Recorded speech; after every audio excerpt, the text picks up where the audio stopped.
My name is Kapalo, the producer.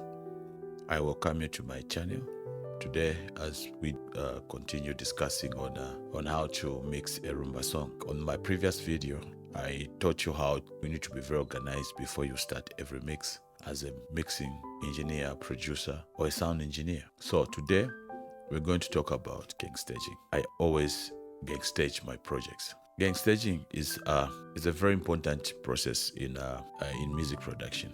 It's a process of managing the levels of audio signals at various points within the signal chain, okay? Ensuring optimal signal strength and minimizing noise and distortion. That's the main purpose of gang staging. So you see here, there's my loudness meter pick. It's ready. So what I normally do, I make sure I go through all my audios one by one. So the example I can give you, Jose Gola. you see that. So my sweet spot is always, the audio is not supposed to go above negative 12 dB. That is always like my starting point. The audio is not supposed to go above negative 12 dB. Okay, so I do this process. I go through the audios. I make sure that I'm okay with that one. I go to the next one, okay? And also just by looking, sometimes able to tell that, oh, this audio looks to go up a bit, then you can go there and try to check on it. Like this one here, I can play it. You see that it's going above negative 12 dB. So what I normally do is just drop it a bit. Okay. I can also zoom on it, you know, and making sure that, so I think it's the same level with this one. I'll just drop it a bit. Okay, so that it's the same flow with these two. You can just drop them a little bit.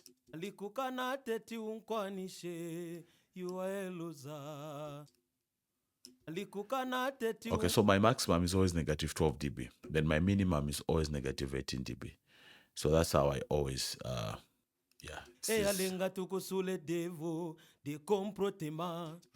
so I can also drop this a little bit. Okay, so it's also another process, meaning you have to go through all your audios, making sure that you are taming your audios so that your audios, they're not creeping, your audios, they're not distorting, or there's really no noise in your audios. Very important. Okay. I know there's a very huge debate about gang staging, but it has worked for me, and I know it will also work for you. And that is just my process. After I organize my project, the next thing is gang staging. I make sure that I go through all my audio tracks, you know, taming my audios. I know what I'm doing. I can also use a compressor to do this, but sometimes instead of abusing the compressor, you know, to really, I'd rather do it manually, you know, so that by the time I'm putting in a compressor, at least I have an even audio, all right?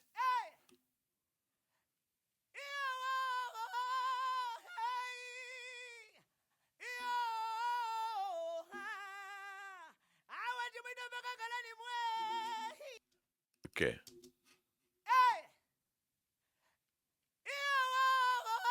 All right, I think I'm okay with that one.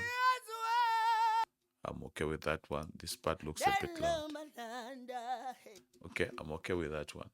So you see what I'm doing now? I'm going through all my audio tracks. Okay, all my audio tracks. I have to go through all my audio tracks.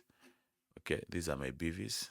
Okay, so these are grouped. I think we are okay with these ones.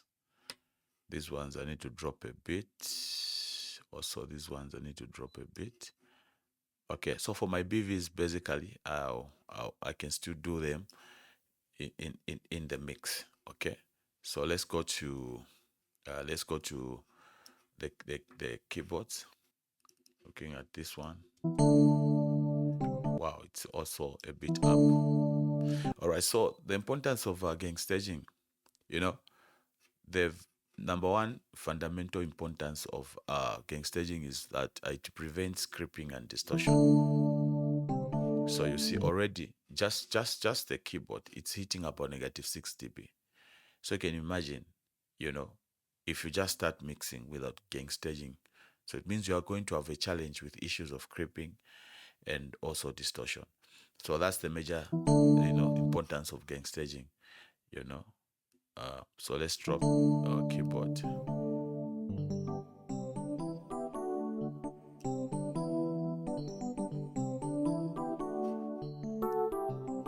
You see, it's below negative. Let's go to the next part. Okay. I think I'm happy with that. I'm happy with that. Okay, we drop it. We go to the next one. So this is our harp. We can just go somewhere there and just play it. Our harp also, it's a bit loud, so we can just drop it a bit. Okay, we are okay. This is the marimba. We can go to marimba. Also try to just monitor it. Okay, that's our marimba. It's a bit up, so let's just drop it.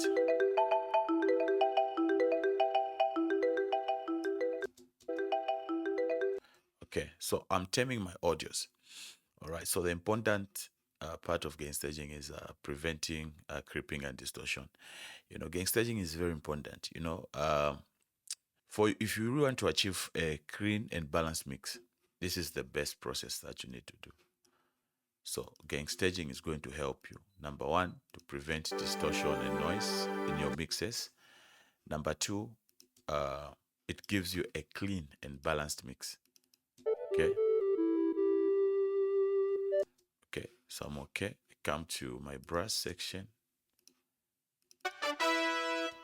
So I can drop my brushes just a bit. Okay, you see that. So now we go to the guitars. Okay, so this is our rhythm guitar. It's band. Okay, so you see that just the guitar is about negative 60, which is too loud already. It's already loud. So that if you don't do this process, it means now you're going to overuse the compressor. You're going to overuse the compressor. So that's why it's always important to gain stage your audio tracks so that you tame them. Okay, you go through them. The louder part, make sure that you cut, the louder part, make sure that the audio is breathing.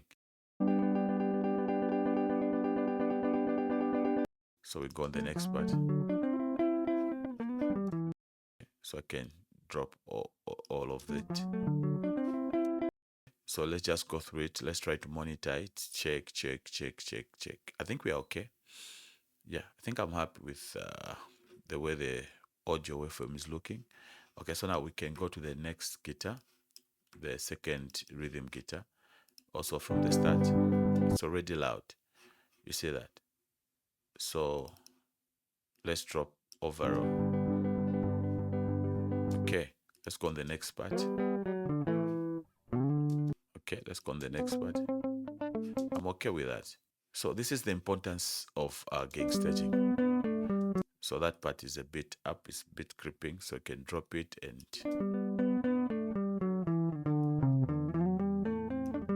okay, so it sounds really weird when you're playing it alone.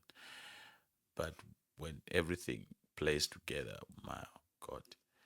So special thanks to William. Willie Solo is the one that did the guitars. He's a very good guitarist. So this one, it's creeping. Okay, so drop it. Okay, so I remember this one when we were capturing, we had a challenge. I don't know what was happening with it, so we thought of distorting it a little bit. But anyway, it's going to work in. It's going to know how we are going to fix it. So we come to our lead guitar, the loudest part. This is the loudest part in the song. Let's drop it a bit. Okay, so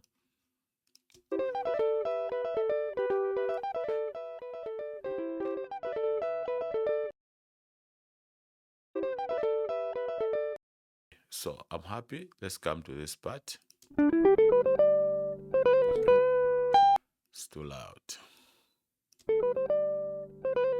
I'm okay with it. It's too loud. It's too loud. So let's cut it on the middle. Okay. All right.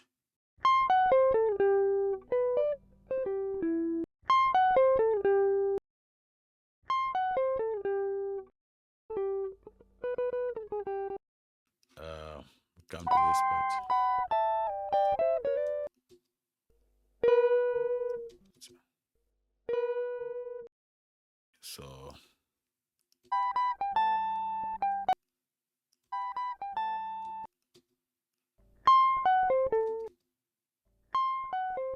So you see what is happening. So I'm making sure that I have my audios are breathing. Okay. So I'm okay with that one. So if we come now to our kick, see what is happening. So what I normally do for the drums is I normally just group everything together like that. Okay, this is for the drums. Okay, and check on my loudest part, which is that one there. Okay, so let's do it again. The overheads, then I drop everything like that. Okay. So that's my kick. I normally have a verification from my kick.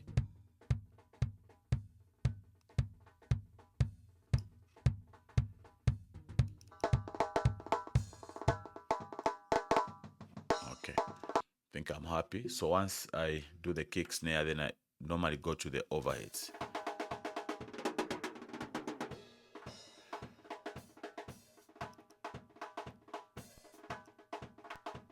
All right, I think I'm happy with my drums.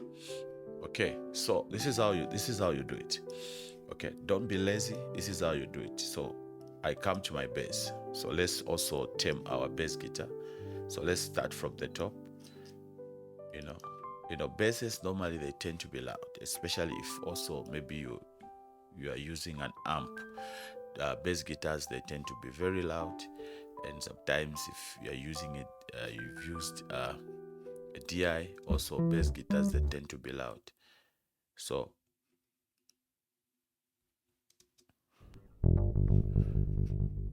you see the bass is really creeping. So let's drop it. Let's drop it. All right. Let's go. Okay. Okay with that.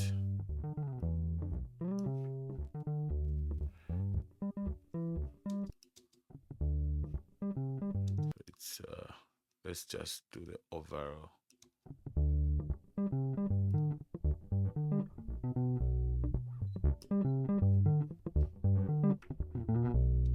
Okay, so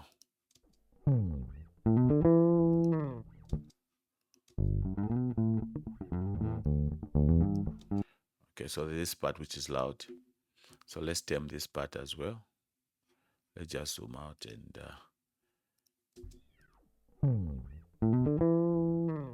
okay, again. So like what I'm doing now, when I'm taming the audios, so to be when I push in a compressor, the compressor is going to really work, very awesomely. So when I put a compressor, the compressor is going to, it's not going to be stressed, So we go to the next part.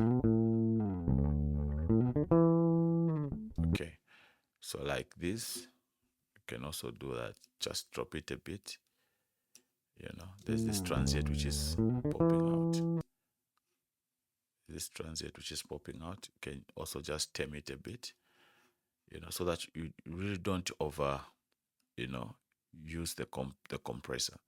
So I think I'm happy with. Okay, so there's this part also which is like really shooting out. Also tame it a bit, right? So this is my workflow. So this is gang staging. It's not an easy thing. It really needs you to be patient enough so that you get the best results. Because at the end of the day, it's about having a good sounding song. You know, so when you rush, you clash. So always take your time as a mixing engineer. Take your time. Okay. So I think we are done. So let's come to this part. You see, so that part is also a bit up. So what we can do is just also just tame it a little bit. Okay. So let's go to the next part. Let's see this part. Okay. So let's drop that part as well. Let's try to. Okay, I'm okay with that one.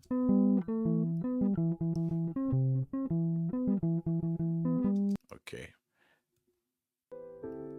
All right. So most of the times when I'm done with my gang staging, because also if you put your compressor, there's also what we call upward compression. So if my signal is low, I can also use upward compression, so that I just concentrate on the lower part, because the high transients, the peaks, the high peak levels, I've tamed them already manually.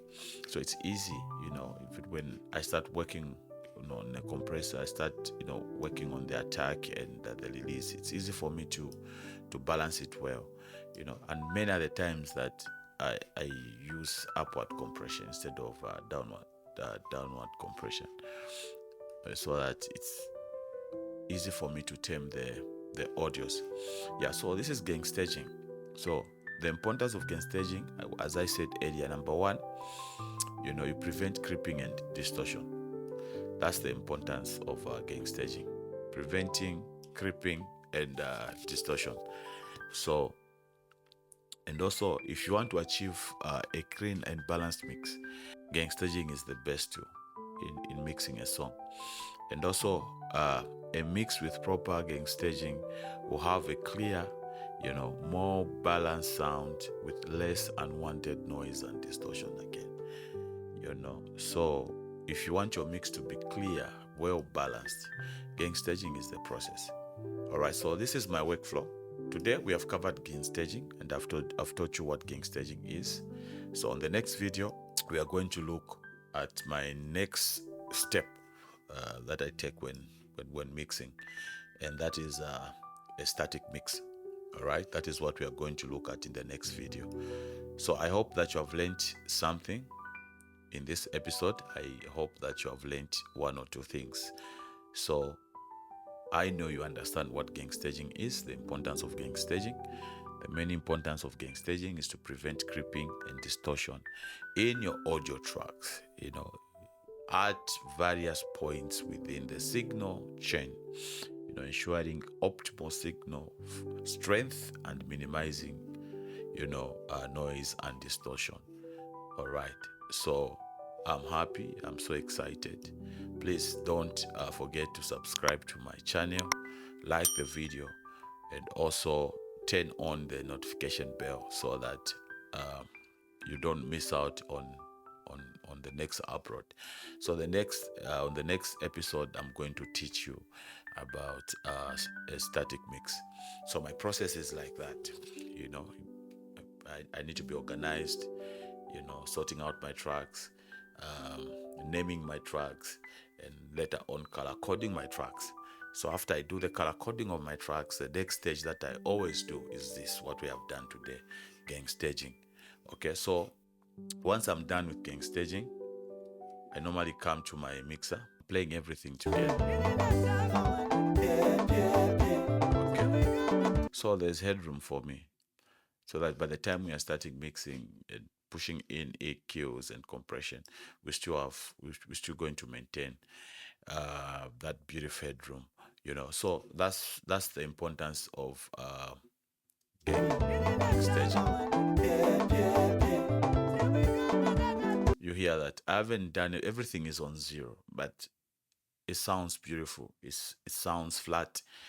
The mix is clearer even before we start mixing. You see, so these are some secret weapons that you need to learn as an audio engineer. All right, so I'm so happy and excited. So I'll see you in the next video. Please don't forget to subscribe to my channel, like the video, and also turn on the notification bell so that you don't miss out on my next upload. So thank you very much, and we keep learning.